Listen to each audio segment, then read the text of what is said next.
Assalamualaikum warahmatullahi wabarakatuh. Nama saya Muhammad Hafiz Satrio. Di sini saya akan mempresentasikan hasil kerja saya tentang penggunaan bahasa Indonesia ragam tulisan pada lembaga pemerintahan. Bahasa Indonesia merupakan bahasa nasional dan bahasa resmi Republik Indonesia yang harus diposisikan sesuai dengan peranan serta kedudukannya. Sebagaimana disebutkan dalam pasal 36 Undang-Undang Dasar Republik Indonesia tahun 1445 dan Sumpah Pemuda tanggal 28 Oktober 1928 bahwa Indonesia merupakan bahasa persatuan bangsa Indonesia. Dalam kaitannya dengan fungsi, bahasa Indonesia seharusnya dipergunakan dalam administrasi kenegaraan, seperti dokumen-dokumen, keputusan, surat menyurat, baik yang dikeluarkan oleh pemerintah negara lainnya. Dasar hukum penggunaan bahasa Indonesia sebagai bahasa resmi kenegaraan Indonesia ada pada Undang-Undang Nomor 24 Tahun 2009, Pasal 27, yang menyebutkan bahwa bahasa Indonesia wajib digunakan dalam dokumen resmi negara. Penggunaan bahasa Indonesia yang baik dan benar pada dokumen resmi kenegaraan sebagaimana yang diharapkan peraturan perundang-undangan tersebut ditunjang oleh adanya Peraturan Menteri Pendidikan dan Kebudayaan Republik Indonesia Nomor 50 Tahun 2015 tentang Pedoman Umum Ejaan Bahasa Indonesia atau yang biasa disingkat PUEB. Penelitian ini dilakukan menggunakan deskriptif, kuantitatif, dengan metode analisis yang akan digunakan terhadap kesalahan bahasa Indonesia ragam tulisan. Data yang dikumpulkan adalah riset kemudian ditafsirkan. Analisis data di penelitian kuantitatif dimaknai sebagai upaya mencari dan menata sistematis catatan hasil observasi dan lainnya untuk meningkatkan pemahaman tentang masalah yang diteliti. Ragam bahasa tulis adalah bahasa yang dihasilkan dengan memanfaatkan tulisan dengan harus sebagaimana unsur dasarnya. Dalam raga tulis, kita berurusan dengan tata cara penulisan atau ejaan, di samping aspek tata bahasa dan kosakata. Dengan kata lain, dalam ragam bahasa tulis, kita dituntut adanya kelengkapan unsur tata bahasa seperti bentuk kata ataupun susunan kalimat, ketetapan pilihan kata, kebenaran penggunaan ejaan, dan penggunaan tanda baca dalam metode menggunakan ide. Lalu ada ciri-ciri ragam bahasa tulis. Poin pertama, tidak memerlukan orang kedua atau teman bicara. Yang kedua, tidak tergantung kondisi, situasi, dan ruang serta waktu. Yang ketiga, harus memperhatikan unsur gramatikal. Yang keempat, berlangsung lambat. Yang kelima, selalu memakai alat bantu. Yang keenam, kesalahan tidak dapat langsung dikoreksi. Dan yang terakhir, tidak dapat dibantu dengan gerak tubuh dan mimik muka, hanya terbantu dengan tanda baca. Lalu ada kelebihan ragam bahasa tulis.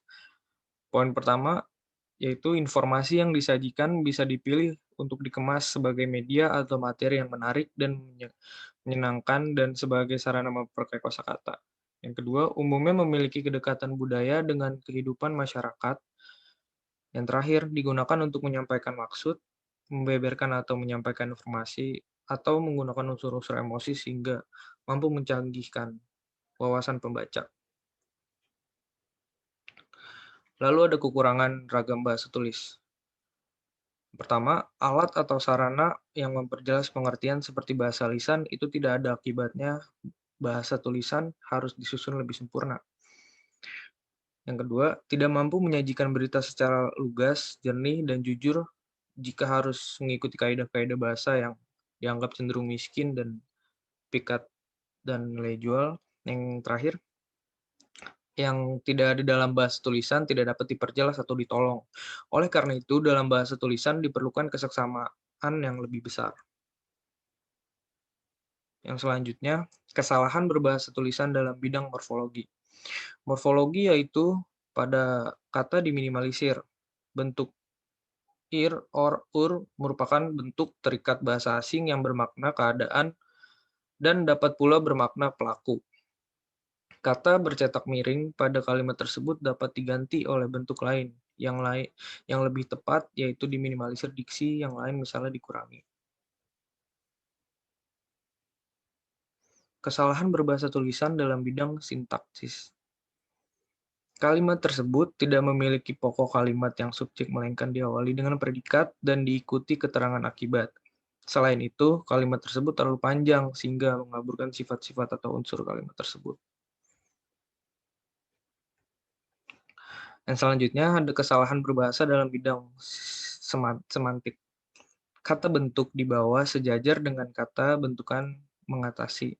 Masing-masing terdiri atas morfem kata dasar sehingga terbentuklah kata membahu dan mengatasi. Kata bentuknya keduanya sama-sama nomina, imbuhan, yang melekatinya pun sama sehingga makna yang ditimbulkan sama. Oke, selanjutnya kesalahan berbahasa dalam bidang ED. Kesalahan penggunaan huruf kapital, lalu kesalahan penggunaan tanda titik, lalu kesalahan penggunaan tanda koma, lalu kesalahan penulisan huruf miring. Faktor-faktor penyebab kesalahan berbahasa tulisan pada naskah dinas di lembaga pemerintahan. Tidak mengikuti pedoman dalam menyusun naskah dinas. Penyusunan tata naskah dinas di lembaga pemerintahan pada dasarnya mengikuti ketentuan yang dibuat oleh Kementerian Dalam Negeri Republik Indonesia. Pedoman yang dibuat oleh Kemendagri tersebut menjadi acuan pemerintah provinsi dan kabupaten kota di seluruh Indonesia. Dalam kenyataannya, pedoman yang dibuat oleh Kemendagri tersebut belum sepenuhnya diterapkan oleh bidang-bidang yang ada di lembaga pemerintahan. Dengan demikian, kesalahan berbahasa tulisan pada naskah dinas di lembaga pemerintahan pun tidak dapat dihindari. Lembaga-lembaga yang berada di bawah lembaga pemerintahan terkadang secara langsung berhubungan dengan kementerian yang terkait dengan lembaga tersebut. Misalnya, bagian hukum di lembaga pemerintahan terkadang berinteraksi langsung dengan Kementerian Hukum RI. Lalu ada minimnya pengetahuan penyusunan naskah tentang tata bahasa yang sesuai dengan EED. Kesalahan berbahasa tulisan dalam penyusunan naskah dinas di lembaga pemerintahan juga terjadi karena kurangnya pengetahuan penyusunan naskah kedinasan tentang kaidah bahasa Indonesia yang baik dan benar. Meskipun memiliki pedoman yang terkait dari kementerian terkait, beberapa lembaga di bawah pemerintahan juga menyusun naskah dinas atau inisiatif sendiri. Yang terakhir ada kesimpulan, berdasarkan hasil analisis data di atas, maka dapat disimpulkan bahwa kesalahan berbahasa tulisan terjadi oleh dua faktor utama, yaitu internal tidak mengikuti pedoman dan minim pengetahuan, dan eksternal pengaruh bahasa, daerah, atau lingkungan yang menjadi pemicu kekeliruan dalam penyampaiannya. Oke, sekian dari saya. Kurang lebihnya mohon maaf. Wassalamualaikum warahmatullahi wabarakatuh.